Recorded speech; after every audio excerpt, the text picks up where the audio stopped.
We're going to lead open with them introducing themselves, but we have two fantastic retailers, and it's nice because we get a little East Coast, West Coast. Mackenzie with Lockwood Shop, which is 7 locations in Brooklyn and Queens over in New York, so we got a little East Coast representing here. And really just an incredible assortment and growing so beautifully. And then we have Nicole from Shop Adorn and Golden, which has been in business now for 17 years. Adorn has been in business for 17 years with 4 locations. 3 Adorn, 1 Golden, and a mix of premium brands, and also at Golden, some more of the young, cool brands. So fusing those 2 elements together. And then of course we have Ula from Faves, which if you are in this industry, in the magic world of women's fashion, you know Faves. It is a fashion tech company that really helps buyers on the floor at shows and merge kind of what's happening on the floor to the realities of what happens when they get back to their desk and keeping everything together. So usually I have a chair here. I don't know why I'm at a podium this time. So we will see how this goes. But I want to just say one thing. We want to keep this really interactive. This is for us to kind of get in the brains of 2 really successful retailers and a business of Ula's that's really trying to support and help retailers grow. And of course, there's a unique perspective that each one of you bring, being women in the business, being innovators in the business. So ask, we'll have time for Q&A, but if there's something that you want to jump in on, raise your hand and we'll try to make it conversational. But I do want to get started, and we're going to go a little bit back. So I want, if you could each share, Ula, I'm going to start with you. What kind of pulled you into the retail industry, and what problem were you trying to solve? Like, what was the light that went off that made you say, hey, I want to jump in here because there's a problem that I'm looking to solve for retailers? Yeah, I can share that. It's Oh, sorry, we have a microphone for you. You can take this. All right. So I come from, I don't come from retail, I come from a technology background. So what brought me into this industry was meeting a boutique owner and seeing him after purchasing inventory, taking his pictures, laying down on the floor, sorting them, taking pictures of that and putting up on the wall. And I was like, you gotta be kidding. This is your biggest investment you're doing for your business, and this is how you deal? And so it was just such an eye-opener, and I was like, okay, we gotta do something about that. So that was the spark that did it. And then I haven't looked back. I fell in love with this industry, and that's what I've been doing. So, yeah. By the way, we're all, I was a buyer once upon a time, we're all guilty of having like a camera roll full of pictures, but that was even before, I think, iPhones. I used to have Polaroids at one point, and it was a mess, so thank God for Faves. Okay, Nicole, 17 years. Yeah. Take us back, and what were some early bold decisions that you made when starting a business? What was that like? Well, I'm pretty reckless, but I'm not afraid to ask for things that people tell you that you're not going to get. I was in construction, and it was 2009, and I was basically going bankrupt, but I had $10,000 left on the credit card. And so I had been selling online on eBay since half.com on AOL Instant Dial-Up. And so I pivoted and I decided to open a boutique, and I didn't look back, and I had a landlord want me to move in down the street, like 3 blocks. And it had only been a year that we'd been open, and I was like, I have no money. I'm living with my parents. I have a baby on the way and a 1.5-year-old, and so he worked with us, and we were in that space for 13 years. And 3 months after we opened, our store burned down, which was the best thing that ever happened. All that old inventory, all this bad vibes. I got a fresh start, crazy. But we were there we're still up the street, that's our flagship, but that all happened within 3 months, and you just don't look back. You just keep moving forward, and you keep it fun, and you just embrace the chaos. So that's kind of how I say we, because my business to me always feels kind of like there's a lot of people involved with it, but we just keep going. So. Well, that's one way to avoid taking a markdown. Okay, and Mackenzie, listen, if you can make it, they say in New York, you can make it anywhere. How did you get the gumption to go and open your businesses in the mean streets of New York? Because I was like 25. In New York, it's not what you described, so you have to beg, borrow, and steal to get a lease. No one will just like give you one, but I've been working in basically like servicing rich people, right? So I was in interior design, and before that in private client finance, and so I was just sick of dealing with that, and so I wrote a business plan, and Chase Bank was like, okay, this was, before the housing collapse, and sort of you could get cheap financing, and so, at like 26, 25 years old, I just went into the bank and borrowed money and opened a store, and that was 19 years ago. And then about 6 years after that store, I rebranded completely as Lockwood and opened in a different location, and then it was just like up and to the right after that. Very cool. Okay, Nicole, I want to come back to you because I think that what, that story about the store, right there, I think there's moments in building a business, especially in retail, where there are things that happen by chance, by accident, that kind of move the business forward. What were some of your more purposeful decisions, or kind of deciding, hey, I really want to grow this thing, and what were some of the more tactics you used, kind of that was maybe a little bit more purposeful and driven behind it? I would say our third location, which is in Lake Oswego. We have been there for 7 years, and it took about 2.5 years to get open there. It was like a new building. And that was very intentional, and we wanted to be, I guess the other thing that's very intentional for us is we are in communities. So we do not have tourist traffic. We do not have, we know 80% of the people that walk in our doors, and we're building relationships. And so it's different than a lot of other business models. So for us, like Oswego was kind of one of the other places we felt like we could build community and be in an affluent neighborhood. I also intentionally opened Golden right around the corner. And that is something that was very intentional. And I was like, if we're printing money at this store, we're gonna go print money over there. And not the case. We're printing it slowly. Like we put the best quality on your printer, and it takes 5 minutes for 1 page. Sarah's my manager there. But the foot traffic, the location, and all that didn't necessarily pan out, but that's one of the things that management one has really been helping us with. So. By the way, did anybody say no to you when you came up with the Golden concept? What do you mean?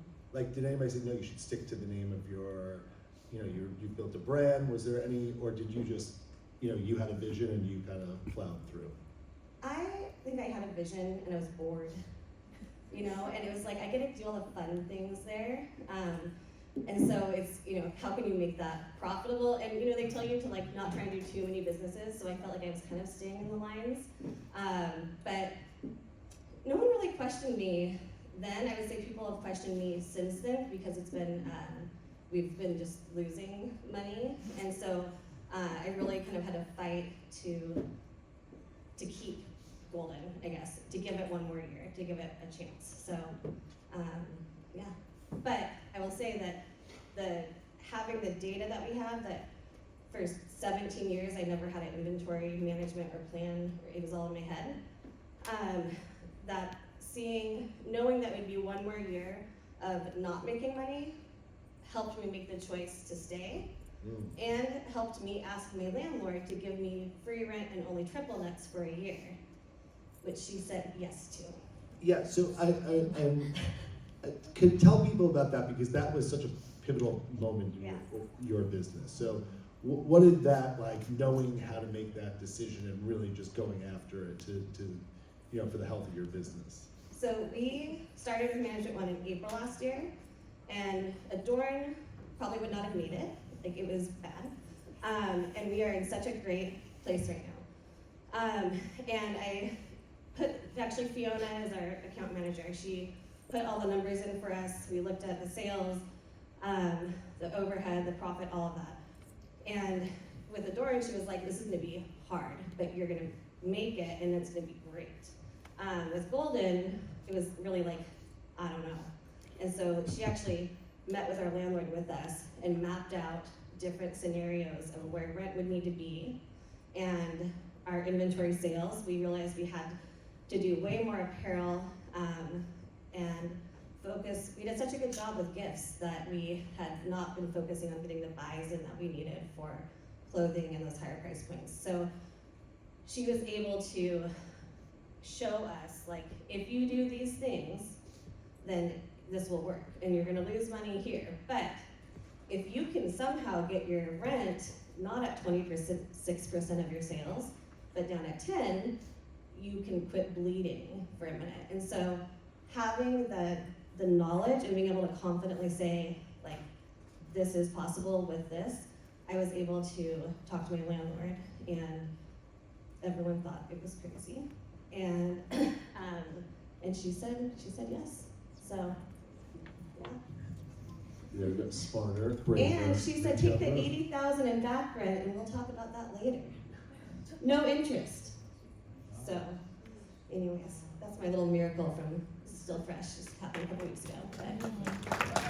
Very good. Yeah. And Mackenzie, so speaking of smarter, braver retail growth, I think, you know, I don't know if I'm allowed to reveal this here, but you're making some changes at Lockwood, and, you know, I think defining growth in the way that you want to define growth. So can you share a little bit about that decision? And, you know, I think it's always interesting when you hear someone making a bold move in their business, and, you know, what kind of took you to that decision? But we're getting bigger, but also smaller. So we currently have 7 doors, and we're going to go down to 5. But the new location will be, it's not quite triple the size of the 3 combined. So I think it's just going to be, I mean, first of all, the rent is going to be astronomically cheaper per square foot, but astronomically expensive to any of you who are not in New York City. But I think it'll be nice because our offices and our receiving and the stores will be there, and in New York you can't have 6,500 square feet for retail. So, like, I don't know, Jillian, how long did it take me? 2 years to find a landlord who would talk to me? Like, in New York, if you're 5,000 square feet, that's a Wells Fargo, that's a Chick-fil-A. Everyone basically was like, no to independent retail. So I had to really, like, wine and dine this landlord and meet with him and sort of convince him. And the reason they went for it is they own a movie studio, and their movie studio is like 2 blocks from one of our locations, and all of their staff shop at Lockwood. By the way, just a funny story. I come from a family business in retail in Manhattan, and we sold the business years ago, but it is now a Chick-fil-A. True story. So you are 100% correct. Okay, Ula. So it's interesting because you service retailers, right? So part of your business growth probably is a bit of a push and pull between your strategic vision, but also listening to the needs of your consumer, which are retail business owners. So how do you balance that, right? In, you know, you are so entrenched in industry events and listening and hearing so many voices. How do you kind of decide between, hey, here's what I'm hearing people need, and here's where I need to stay grounded in what I know is kind of the strategic vision forward? Yeah, I think like one thing that we do a little bit different in Fifths, we are incredibly human first. So we pay a lot of attention and listen to retailers. And the more retailers we can listen and learn from, that's where you start seeing bubbling up things that actually define, and you're able to see in between what is set. And so because we have the technology background, we can also see what's coming out in the technology space from other industries, and being able to look ahead to apply it to our industry. But we never go ahead and build something without having some kind of foundation in real life. So as ours is like when we build, it's very much in connection, like based on what we've heard from retailers and how they operate, how they work. Yeah. And is there anything, you know, I know you're on the circuit, you're in Dallas, you're here. Is there anything that's kind of a real change driver right now? Is there anything that you're kind of hearing out there that's, you know, moving the business forward? Obviously the biggest one, the AI conversation, that is the, you know, predominant, but, you know, it could be that, or is there anything that you're really? No, AI for sure, 100%. But also there's like retailers are growing, like I think I sense that they're getting a much more connected to technology, using technology, and actually expecting it to work a lot, you know, having technology available to solve problems. So it's definitely, it's helping actually, there's a bigger pull now for getting solutions to support you in the business, is how I see it. That goes beyond AI, but it's being able to solve and integrate between the different systems, save us time. We don't want to go to market and then upload all these invoices into our POS system. How do we manage that? So being able to actually get efficiency and clarity and using technology, I think that's shaping it really. Okay, Nicole and Mackenzie, I want to kind of shift to you for this next question. And, you know, goes along the same lines of technology versus, you know, maybe a more traditional business model. And I think that there is something, you know, you hear so much talk about AI, tech, and really there's a lost art of just being a truly great brick and mortar retailer, which I think that you both are. So how do you balance that incredible in-store experience and visual merchandising and, you know, things that you just have soared in, versus having to then think about the other side of the business, which is how do I develop and build out, you know, that experience in an online tech-driven way? So I want to hear your kind of thoughts there. So you're basically asking, like, how much is gut and how much is tech? Well, no, I think that let me ask the first question. Does the passion for retail exist in the brick and mortar, and then e-commerce is a needed necessity, or are you finding passion in building out the brand with e-commerce associated? Because I think that there's a battle there, whether you start as an e-commerce and develop into brick and mortar, you know, there is sometimes that push and pull for retailers. I mean, I have an unpopular opinion, which is I don't do e-commerce, and I don't care about it, and I won't spend another penny on it. But, I mean, we have a website. You can buy there. It saved us during COVID, but it's what, like 3% of our total sales. Like, we live in New York City. Come buy the actual things, hard stuff. Yeah, and by the way, I think that is really cool to hear. Yeah. Like, really cool to hear, because there is an experience with brick and mortar. We were, you know, I was very much the same when I was working in stores. E-commerce just wasn't a factor, and that was okay because we kicked butt at brick and mortar retail. So that's awesome to hear. Nicole, how has that balance played out for you? Very much the same, except I would say that, so we are online. Actually, I started online, and I realized that trying to compete with everybody on the internet was very difficult. And what we did really well was one-on-one relationships with our clients. However, trying to stay connected, and people shop our website, so we may not see those conversions, but people are looking on the website to see what's new. They are, you know, we do a very basic Facebook Live every week that we don't even sell on it, that people just come in from it. So I think that trying to still stay present and relevant and bring customers in is great. And there's low-hanging fruit. So I don't know what you guys do, but we just do stock images and we don't invest in our website very much. We really just kind of keep that going and put our resources into the stores. Which, by the way, you were like, how do you handle like doing all this technical stuff and the fun stuff? And I never liked the fun stuff. So I've always hired the fun stuff. Oh. I know. See these girls back there? They're the fun stuff. They take care of the fun stuff, the floor resets, the merchandising, and I just want those like numbers, you know? Are you a product person? It's more like a game, you know? Like when, like, management one can tell us to what denim to buy and this and that, right? But they can't teach you necessarily to, well, they can, your coach can, but the restocking like denim, like having, you know, a core and having replenishment and having new and maximizing within that inventory what you have. And so for me, it's more about how can I maximize my dollars to have the most goods available, if that makes sense. Mhm. And like buying deep, like getting customers to buy 6 of something versus only buying something in 2 colors. So Getting Yeah. your customers to buy. my customers, yeah. And do you feel that, you know, kind of, because we always preach, right? Narrow and deep buying, right? Lean into the categories. Do you feel that that's kind of played out in the data? So yes, I think it's still early. I mean, we're going to be a year with Management One in April, and our base and our core, we're able to see now clearly and dial in a little bit more where to really put those dollars and where to buy deeper, as far as like, not, I guess, wider, expanding colors and things like that. So that part is all very, very much fun for me.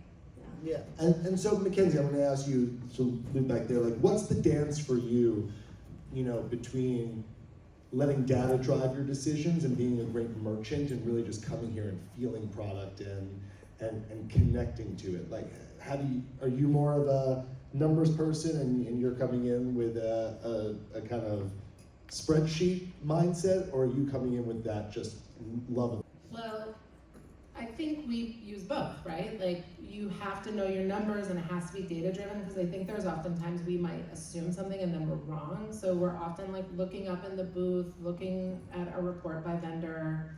What I really wish we did have was AI or a buying intern who we could just start texting to and be like, here's the brand, here's the booth we're in, tell me what sold last year for this booth. That is like the tech that I wish I had, I don't have. But it's like a complete mix. That's how you're a good retailer. You need to have a good gut instinct and then have all the data to back it up. Like, I love the numbers and I love to go on the floor and ask managers and like, this isn't selling. I'm like, show me literally a report that tells me that's not selling. And so how do you then take what you're seeing here, like, how do you get your store teams pumped up about it? How do you get the customers pumped up about it? How do you kind of translate the discovery here once you get to back to your business? I'm gonna put it on this last floor. Stack them high and let them fly. Yeah, I mean, I just think like that's the point again, right? I pay all this rent in New York City, like we're known for the curation. We have social media like everyone else, and I do always think we could do it better, but like people are paying attention and, you know, we'll show new items, or especially like anything customized or exclusive to Lockwood online. But I think the point is like you come in, and I think our merchandising is very good, and we have these really interesting seasonal displays. Like in Williamsburg, we just opened like a pizzeria in the backyard, complete with like a vintage Coca-Cola like light. What? Yeah, it's cute. Could it come for pizza? But it's just products, right? So it's you Ceramic can't, pizza. yeah. Ceramic pizza. It's like food-related items, Ah. but it looks like a vintage. You know, it looks like a Pizza Hut, basically. So to be clear, if I come from Manhattan to Brooklyn, I will not actually be eating pizza, but I can. Not in the store. Okay. But I Bring like your you own pizza. can't data that, right? You can data like, I think that pasta shaped vase will sell, I think that pizza trinket dish, this pizza oil, whatever. And then you've gotta just make it look great and people will buy it or they won't. Love that. Okay, Ula, I'm going to put you on the spot here. All right. Because I was just asked this question. I was doing a podcast and I was asked this question and I loved it. You speak with retailers all the time, right? And they're coming to you for advice, they're coming to you. What's the one piece of advice that you wish you could say to more retailers, especially maybe some of the growing retailers out there?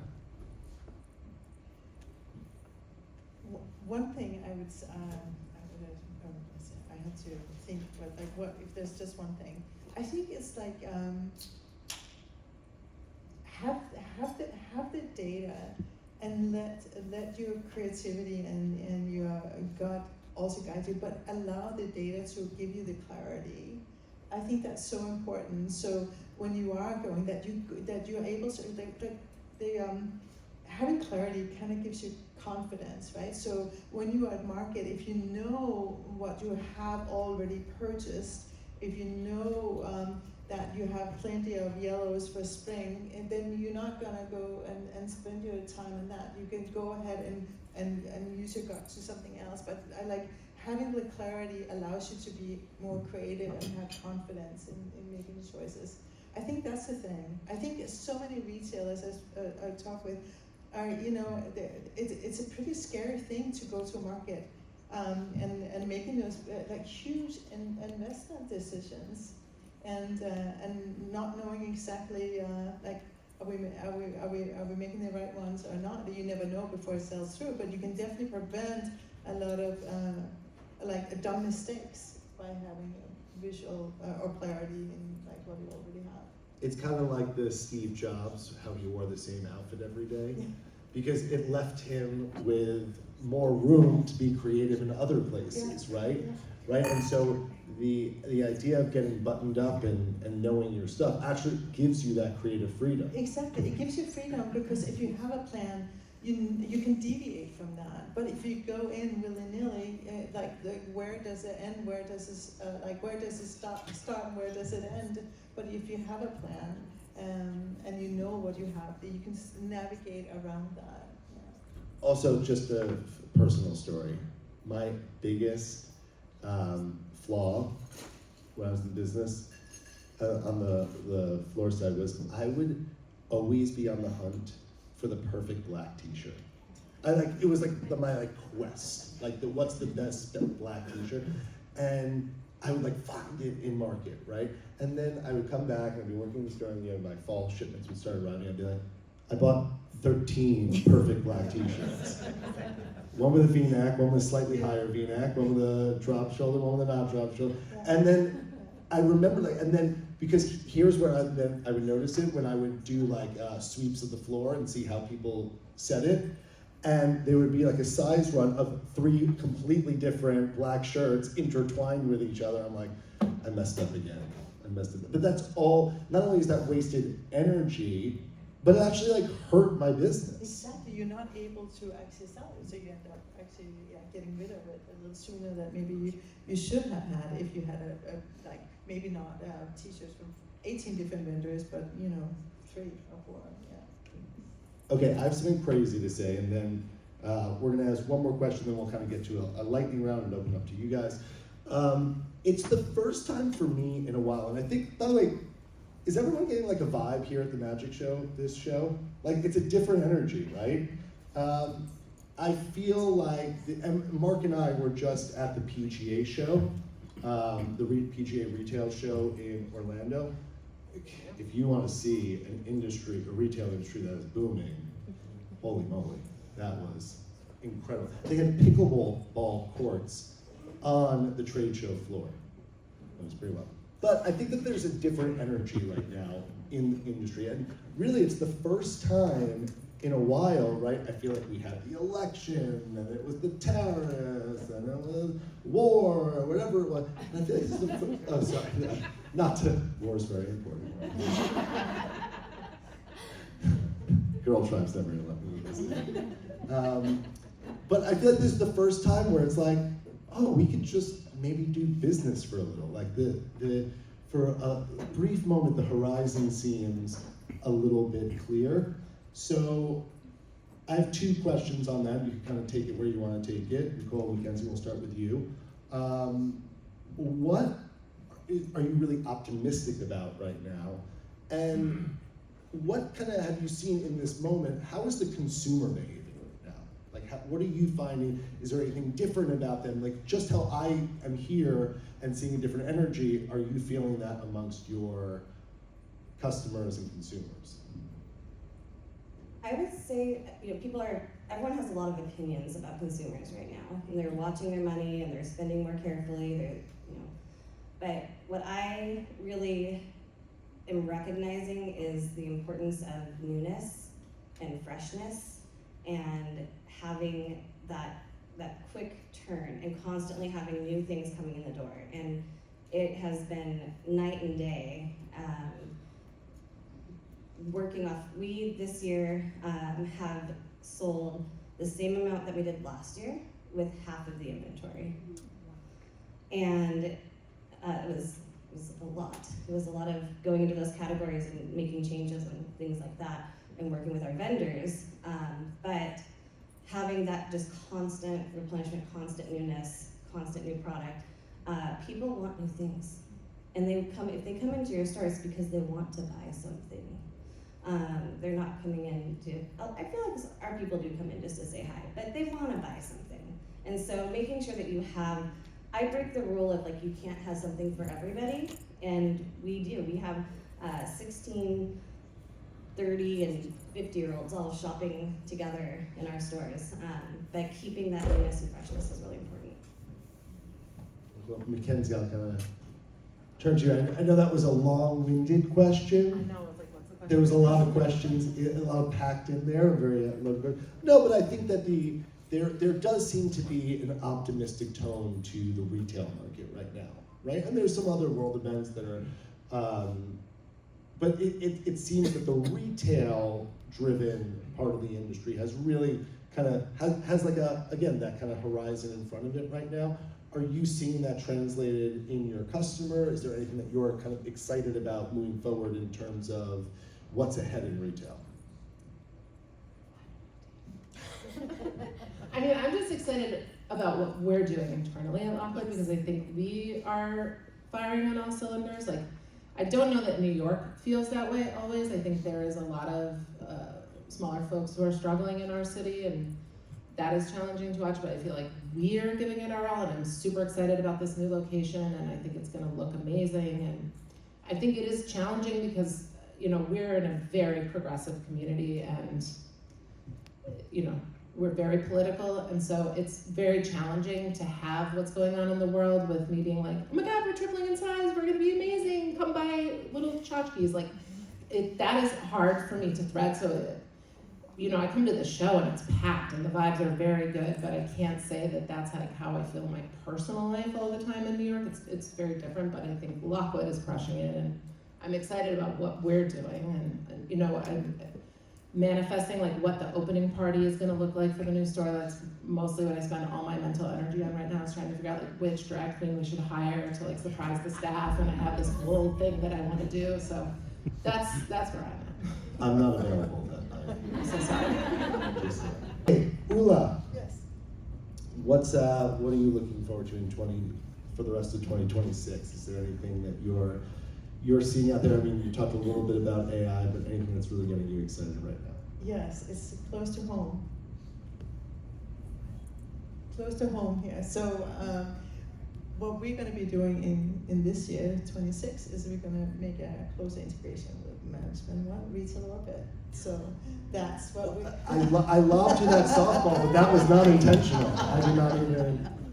So what that means is today we're sending any of the orders that you put into Faves are sent over to retail orbit daily. But what the next level is being able to actually take the open to buy plan into Faves automatically. So. That's so awesome. Yeah.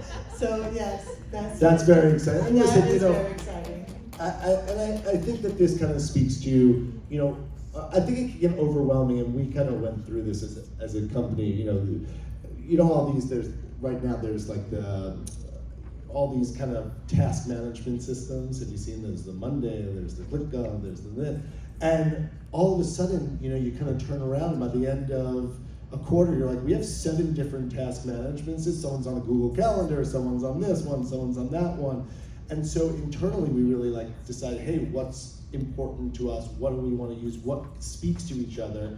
And I think that the power of really knowing what technology works and what works together. And so we're super excited to give that experience of more of an integrated solution, so that you're using both of the benefits of both of them, but not having to have that mind clutter. Yeah. So we're really excited, and more to come on that.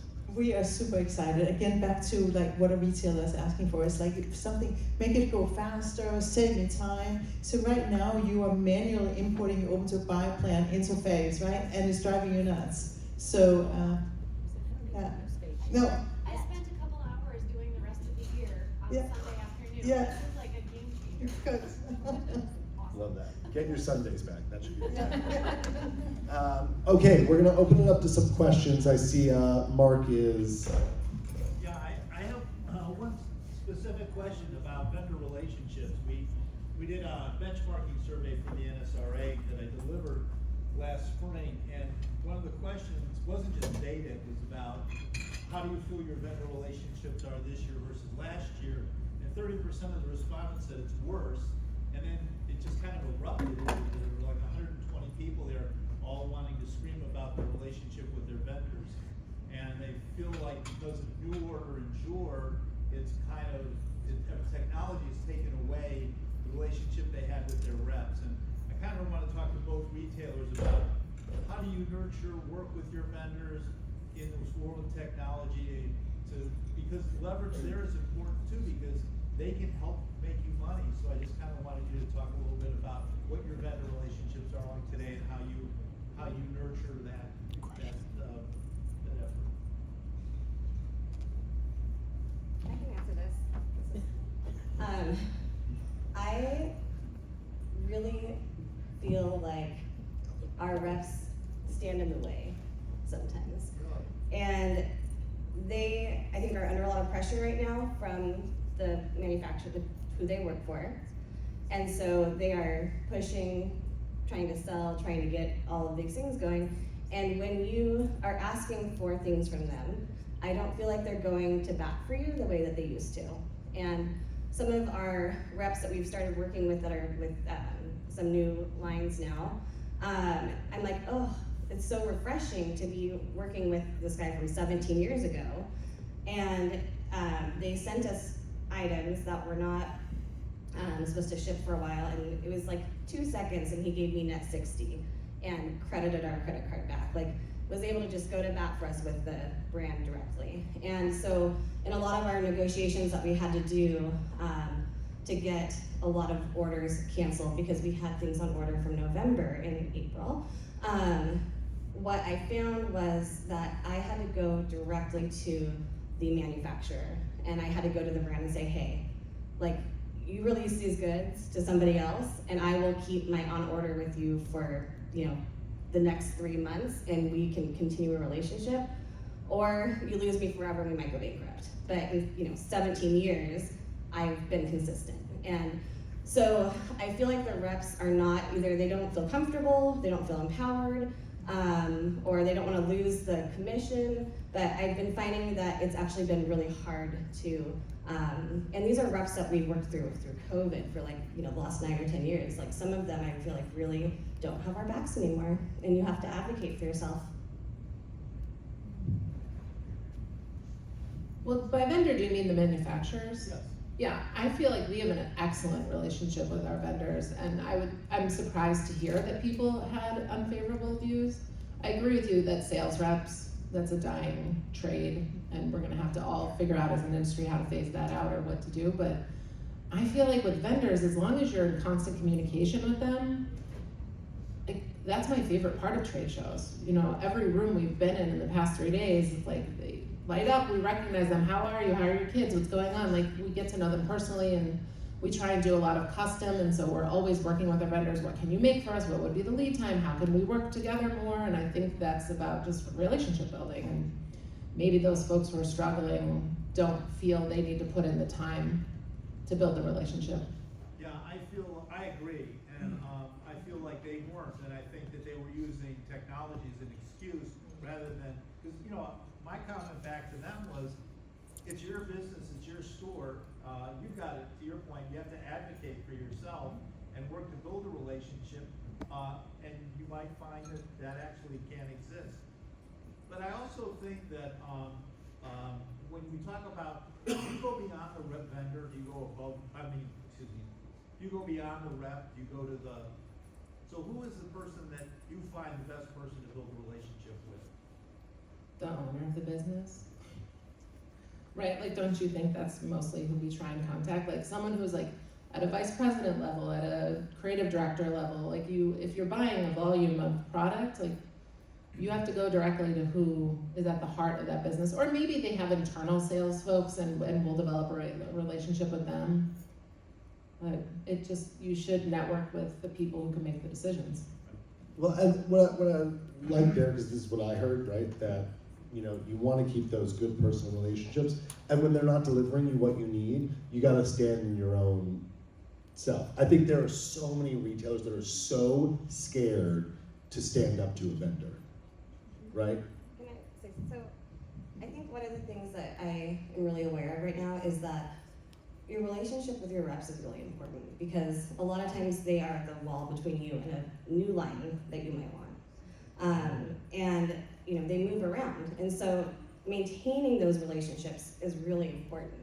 And so when I went direct to the manufacturer or to the brand owner, as you mentioned, I phrased it in a way that said, hey, I want to make sure that you know that our rep has been amazing. She's done everything on her end, and they've really pushed us for this, but here's where we're at, and I want to take this responsibility on, that we are in this place financially, or we are in this position of being overbought or this or that, and I wanted to reach out to you directly.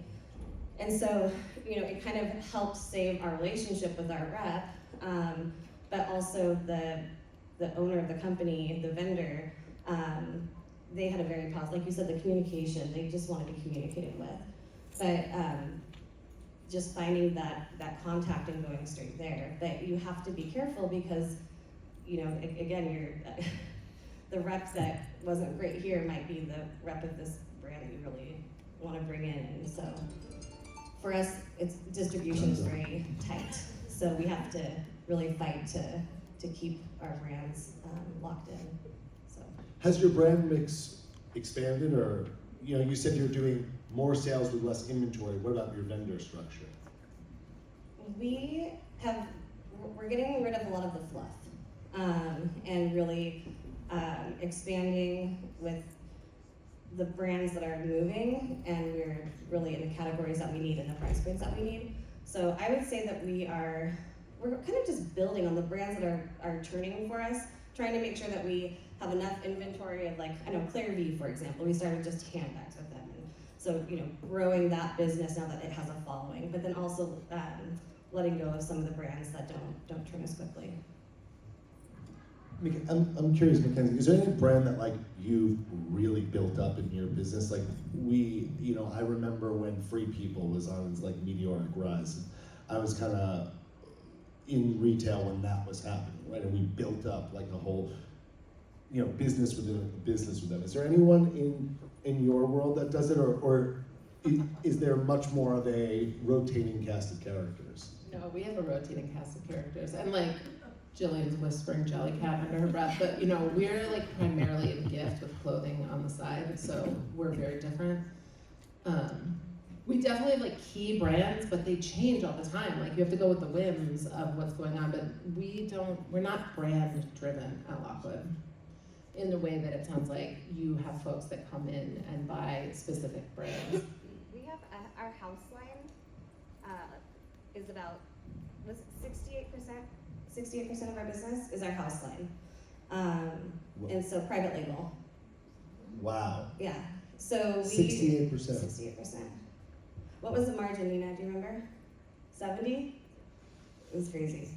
And so, but we weren't hitting the numbers because we weren't getting the dollars into the brands that are driving people to the door. And so we, you know, for us, that's 4 styles maybe from The Great or Zyrina or whatever, but it's enough to get people in, and to keep that, to have those brands sitting alongside our private label. What did because we just did a presentation on private label, we did a tour of sourcing. What does private label look like for you, the development of it? In a broad stroke, very broad stroke. We go to the alley. We pick stuff. We want 1 pack of this, 1 of this, 6 of that, 8 of that. We send it over and we get our labels swapped. They consolidate the shipping and. So white labeling versus private labeling. Okay. Yes, if you. I don't even know if I'm yeah, yes, but you know the private label is such an umbrella, and it's such a brilliant. We changed the strategy. label. Yes, but That's that's Yeah. That is a huge advantage, and we talked about it at length. What's the name of the label? Do you do Adorn, or do you have? So Adorn is called, our house line is called Nyland. Is it Nyland? Nyland. Where did the name come from? Yeah, we're the same. Thank you. I had It's a been a long brother day. who had cerebral palsy, and he passed away when he was 7. And so I did that in his honor. And so the goal is that eventually we can do some kind of like give back or something to help with that community. But yeah, so it's named after my brother. That's amazing. That's really amazing. Which is also in Norway. Nyland is a town in Norway, right by Espedal Valley. Golden is, we have just Golden, so the Golden label, so. Very cool. And by the way, I really think that that's we've talked about this at length. We had a whole lunch about it. The idea of flipping labels is much more powerful than I think it gets credit for. Where did Sarah go? She's busted. Sarah's launching her, so I gave her a denim line, so she has SJG that will be like, just blacks with those labels. She'll have her own. So as a manager, it gives her something to be excited about with her team to get them to sell it. And then I also have an employee that's been with me for 11 years. And she is approaching 60, and I don't want her to ever leave. And so she launched her label called Dion. And it's $500 to get like a bazillion labels. It doesn't cost that much to give someone this label that has their name on it. And it's one trip to LA, and then they have something they're proud of. And so she sold through her label in 3 months. She had almost a 90% sell through with a 67% margin. And that was just for one store. So. And no one knows this better than our friends over at Girl Track. So and by the way, that also comes from developing that data on top of data on top of data. I want to just keep the conversation flowing. So is there anybody else in the audience that could want to chat? Talk? Oh, yeah. Have a comment? Oh, of course. So I come from the rep world, right? And it is important to keep but it's really, really important to know the 10 or the 15% of reps that are really good, that do have your back, that make stuff happen for you. You need to identify, you need to meet your rep and make a pretty quick decision. This person knows what they're doing. They have experience, they have the follow-up, they have the professionalism. I can count on them. And you always go to them first, because they will make it happen. And the other 90%, you're nice to them, but you figure out a way to work around them. By the way, congratulations on your new denim line we just got. Mr. Robert Reedy. Yes, this is a question pivoting back to technology. I'm interested, Nicole and Mackenzie, to know your comments about traffic counters. If you have them, if you don't have them, why not? What your thoughts are, just to stay neutral. Can I take this? I'm so sorry. This baffles me more than anything. I talk about this. I've done so many presentations about this. Why is the traffic counter such a hot debate? Just get a traffic counter, put it at the door, and everyone says to me, "No, they're not." Yes, they are. You have to manually input the information for the next day. Okay. This is why I'm asking. I see. It is. I'll just tell you what I used to do. Okay, and then I will pass it up. But I'm going to answer because I debate this ad nauseum. We had a traffic counter, and you could buy one on Amazon. They are there. I don't want to say the A word. And then everyone would say, well, but what if children walk in the store? What if people walk in and out? Or what if my employees are walking out? It averages out. And you know what I would have to do on a closing and opening of my store? Closing duties were you had to write the number on a spreadsheet, and we kept track of that spreadsheet, and opening duties where you had to make sure the traffic counter was reset. And everyone gets into such a hubbub over this. I don't get it. Now let's ask the esteemed panelists. I also don't get it. Our stores are so full that we're opening a new store that has 5 checkout stations. Our stores are often packed. People open the door and leave during fourth quarter, and I feel like I'm bragging a little bit. I'm like, it's busy, We there are are people so here. busy. But that's the point again. And I would rather invest more into my loyalty program. Those are people I know who are the traffic I want to be there. I can see how often they're coming. I can reward them directly. We're also in New York City, so a lot of our traffic is tourist driven. At least 2 of our locations have a heavy amount of tourists. So that traffic is never coming back again. So why do I need to count them? I got a traffic counter. Sarah's actually in trouble right now because hers has been down for a month. And between this guy and that girl, I don't know, they can't seem to figure it out. But even worse was that I was paying for it for like a year, and Fiona's like, where's your traffic numbers? I'm like, oh. Like I just hadn't been using it. But Wait, what were you paying for? the monthly, it just tracks, it puts it in a software thing, and it tells you like with that light is speeds. fancy. There's no way to shame your like other stores against each other and make them feel bad that they're not converting the same as the other store if you don't have. Why do you need to convert? Why can't you just have a daily sales goal? Because we're not in a high tourist, high traffic area, and it's how many. Oh, it's slow. There's nobody in today, or we don't have enough this. It's like, well, Fremont had 78 customers in, and they did this, and you had 320, and you did this. So, you know. Neil, I just remember the ones with the little green laser light that run across.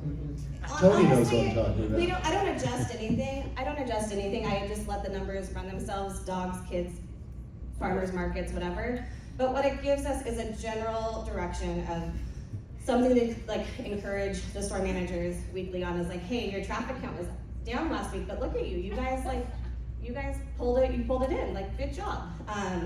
So, and then it also helps us know if we're doing our job getting bodies in the door. But, so I appreciate the traffic counter as far as being able to have lots of good data, but, and we use SMS storefront.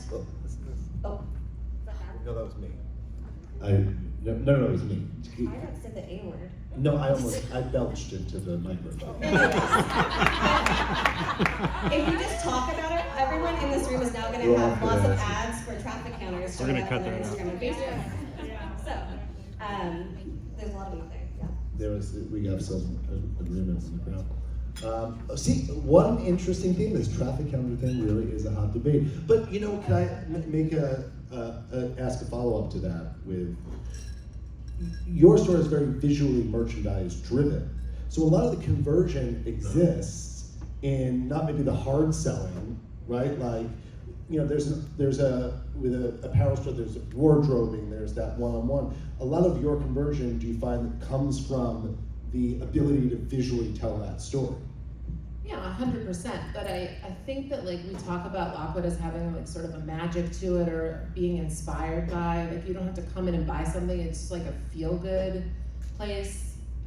Some people, you know, use the third place, but I'm not quite sure Lockwood is the third place, but I think it's just meant to be part of your routine. And, you know, we give out like dog biscuits and like kids know to come in when the new books are there, and you know, we're just like in communities and above and beyond the tourist traffic. So it's just like on people's regular routine, their stop. And then they just happen to buy the candle. Yeah, and when Mackenzie was first joining on to Management One, we were in the sales process. I started with Jillian and me and Mackenzie. And I was in a wedding in Brooklyn. I told you this story. I was in a wedding in Brooklyn, and all the groomsmen were taking photos on the street. And we're like, you know, on the street taking photos. And I look at them like, that's a really cool store. I'm like looking in the window. I'm like, it's Lockwood! So it's a very cool store. It really does have magic that draws you in. Okay, before we want to let you go drink a little more, go to dinner, anything else we can ask or answer or chat about? Doug! What? No more traffic count. No. Okay. So what data are you using, and how are you determining where to go deeper as we start to see that is a really important part of your mix and buying and so forth? You didn't buy enough. There's a new tool called Management One. I know. I was like, maybe it's good, That yeah. doesn't tell how many units to buy, Dane. No, I know, I'm just a Doug, come on, we gotta figure it out. But your biceps are bigger than mine. Watch out. I know. I didn't want to be upstaged at the cocktail party another year, Doug. That's the exact question. What data do we? What was the question? What data do we use? Like, how are you determining? If you don't see me at the cocktail party next year, it's 'cause- Where you go deeper, and what does that look like for you guys? I feel like I'm very lucky. I have, my director of stores is also our head buyer, and she is in each of the stores, and she's seeing what's moving, getting feedback from the managers, from our team. And those are things you can't, it's very hard for us to be a small boutique and to not have actual like bodies in there, seeing what's moving, what's not, and to be able to respond quickly, like to get things swapped out with a vendor or RTV'd or to respond to trends quickly. So, you know, we can see from Management One that dresses just really slowed down and we have a lot of dresses on order, and we can see that we're selling tops like crazy but we don't have enough inventory, and then reach out to our vendors and try and move some of our dress buys into tops and whatnot. And so that data we're using for sure as far as categories go. And then I think the rest is just what the customer is responding to, but that's a touch, feel, and tactile thing. Give some assessment. Yeah, I mean, I would say Danielle tells us, and then we buy it. I mean, top line, like we meet with our M1 consultant and she gives us the big numbers, and then weekly we walk through as many of the locations as we can until we visually identify like what's missing or what needs to be marked down, and kind of corroborate that with the M1 data. But I mean, we use M1, like I would say, very strictly. By the way, I love to hear that, because there are some buyers that are not that connected to their sales floors. And so to hear that you're there and you're walking and you're touching, like that is super important. And as you get bigger and grow, and you know, it's easy to get caught behind the desk. Yeah. But that experience of walking and touching and seeing and like actually seeing what the customer, you'll learn a lot, not by necessarily listening to a squawky customer in your ear. I don't mean to call everyone squawky, to a noisy customer. Am I in trouble? No, I was like, we don't even know what those are. Yeah. There are some loud customer voices that could sometimes confuse you a little bit, right? But it's the watching, it's the observing, it's the just selling, like just being there selling. Like we used to have the buyers once every quarter had to work a Saturday, right? And because it got them up to you actually hear, like you have to be on the floor working on the busiest day, hearing that this doesn't fit, I don't like this, right? Oh, I love that, this is really, the hand is nice. Oh, this is very cool new brand, I love these candles. Like you have to see it, you have to feel it, you have to touch it. That's why you're a great brick. Can I add something to that? Yes. One of the most valuable overlooked things that I think too, and Nina hates it when I do this because it creates more work for her as a buyer, but I love to accidentally send the team like line sheets and like ask for their opinions and like, what do you guys want to buy? And it gets them, Nina's behind me on the heart and soul of it, but getting those, when you have multiple stores, or even if you don't, like, but just when your employees are like, oh, you care what I think? Oh, like, and then they see it come in and then they get excited and then they can sell it. Like that, to me, is one of the most valuable things that I think is often overlooked because we get so busy. We're just trying to get we write these orders, we need to get them turned in. But even when we just send them pictures from Market or FaceTime with them, they become so invested. So that, for us, is really, has been, I think it's been easy, more profitable than a traffic counter, that's for sure. Darn traffic counter. I know I missed the whole presentation, but I have two questions. Oh, no. I know, and if you tell me to be quiet. But number one, you guys sound like you have these amazing brick and mortar experiences, which I think we have at our boutique as well. How do you translate that into online growth? You know? Oh, we got a hard. Okay. Yeah. Perfect, which I'm okay with that. I'm going to summarize that.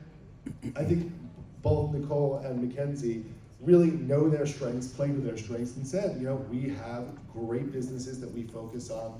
We know we have to be involved on the e-commerce side, but if not, But that's not where. yeah. And I think that, and we said during it, like, that is brave, because it's very hard to say that and stand in that conviction when there's something, you know, so much chatter out there about e-commerce. And in that vein, your ideal customer, do you focus on one ideal customer, or do you think more broadly and think, like, we have our, you said specifically, we're a part of a community. That's exactly how we are. We know who's gonna come in every month. We know who's gonna come in, and we know that we're buying for them, but how do you broaden that and make sure that your team understands who your ideal customer is? Because we've got some 18-year-olds that are like, completely, that's not our ideal customer. But don't you feel, you went like broadly, like I broadly know who the Lockwood customer is, right? And then there's a lot of subtypes within that. Yeah. But there's times we're at a show where like, oh, so-and-so's gonna buy that. And it's often an employee. But like, Yeah, exactly. you know, I know my customers like generally 25 to 35, they live in New York City, right? Like, I know that they're pop culture savvy, but then also we have like a lot of older folks who shop with us, and we have a lot of folks who don't speak English as a native language. So, you know, you buy the thing that fits your umbrella that's like generally for your customer, and then, you know, all those other people still frequent you too. How much do you feel like you have to buy that you personally don't really like, or do you like everything? Ooh. I don't, no. I sometimes get mad when people come to my house and they're like, oh, it looks like Lockwood. And I'm like, I'm more than one thing. That's all I'll say. I will say this, right, and we did a Zoom call, right, you showed me around the store. You guys have a vibe, you buy to a vibe, right? Like, there is an understanding when you see your business, there's a real spirit of who you are, right? Like, you can see, think about when Y'all can come visit us, we're in Pennsylvania. Come to Pennsylvania. It's cold there right now, but Jesus. It's Huh? a party, that's what it is. And I haven't even been to their store, but I've heard Look at this, making connections at the management.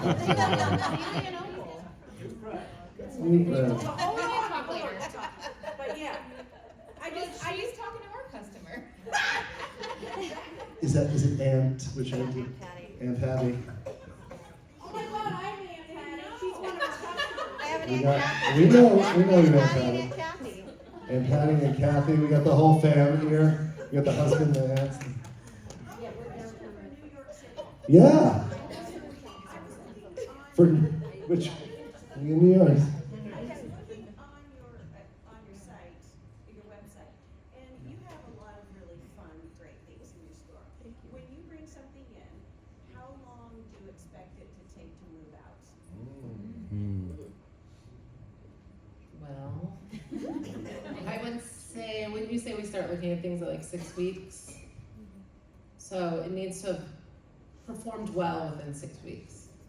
And I'm curious, because this is such a apparel-driven market, do you find things here for your store, or do you go to a different type of market? We go everywhere. I mean, this is our third market here in Vegas this week. Mackenzie just comes for the Premier Partner Lounge. Which you wouldn't let me in today. No, but we go everywhere. I mean, we go to all the New York shows, and we go to Atlanta, and we come to these shows here, and I mean, I want to see everything. I don't want to say no to like 95% of it, but I'm always telling reps like, show us, show us, show us. We don't shoot down anything preemptively, because you just never know, and there's always folks going out of business or vendors that change on you or something that doesn't work anymore, so you just always have to have an open mind, and you never know what's gonna work. And, you know, probably we should go to even more shows, but I'm not going to because I'm tired.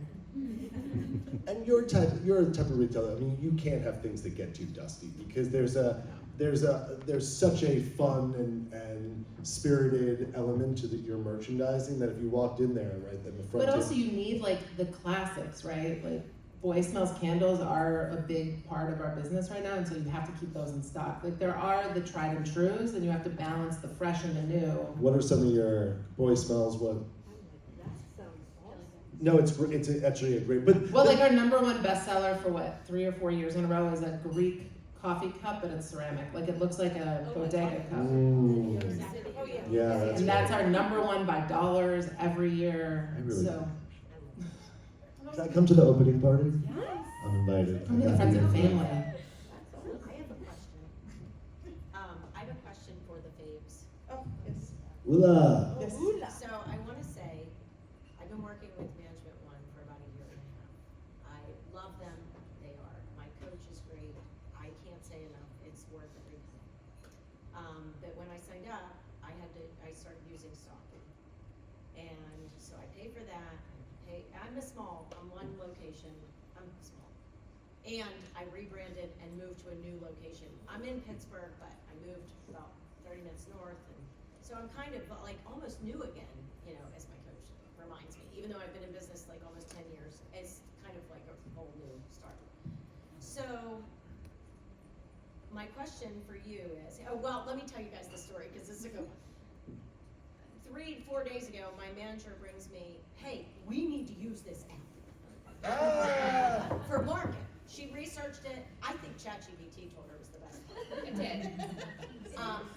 But she brings it to me and she's like, but our thing is, like, if you wanted to integrate with Shopify, it's $150 a month.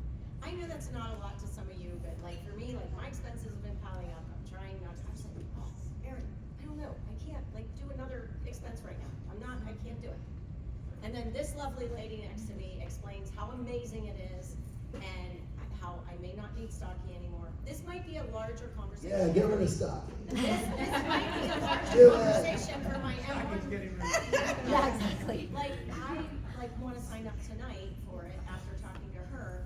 And I'm like, bit, I don't know. I integrate all this Stocky stuff. I get thrown off because there's Retail Orbit that's already pulling from Stocky, and do I wait till next market to sign up? And she's like, no, don't wait. So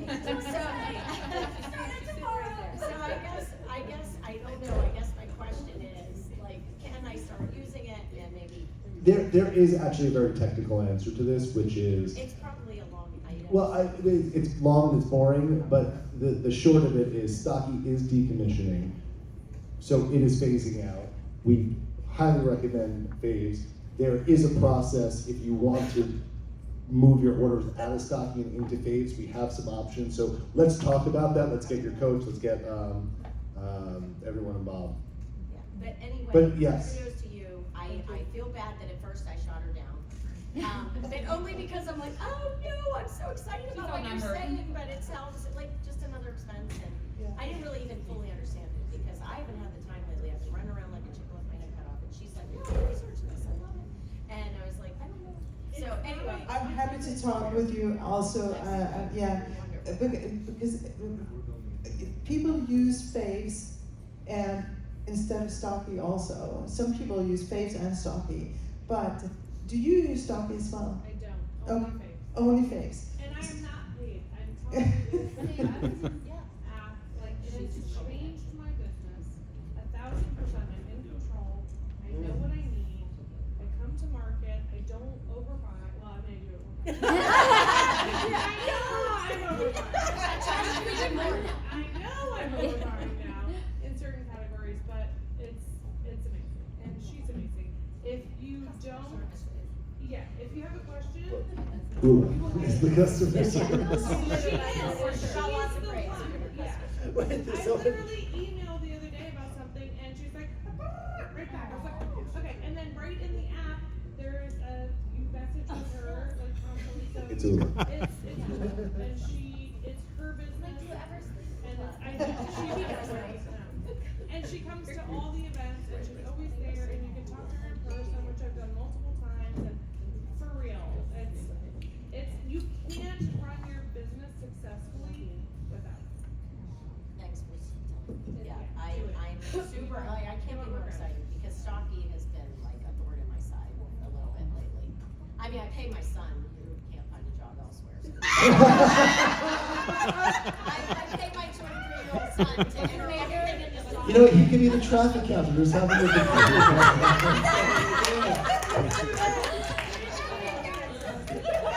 No, Robert, you've caused enough drama tonight. Would be Mackenzie, I'm from the San Francisco Bay Area. When you have the opening event, and you're still looking for a drag queen, talk to me afterwards. Yeah. All right, guys. Well, listen. Well, first, I just wanted to say, Ula, we're very excited about the a lot to come between Management One and Faves and our continued partnership. So thank you for being here. And Mackenzie, Nicole, it's just great to like talk retail. Like it really just feels like, again, this was so exciting for me tonight. I hope you guys felt the energy.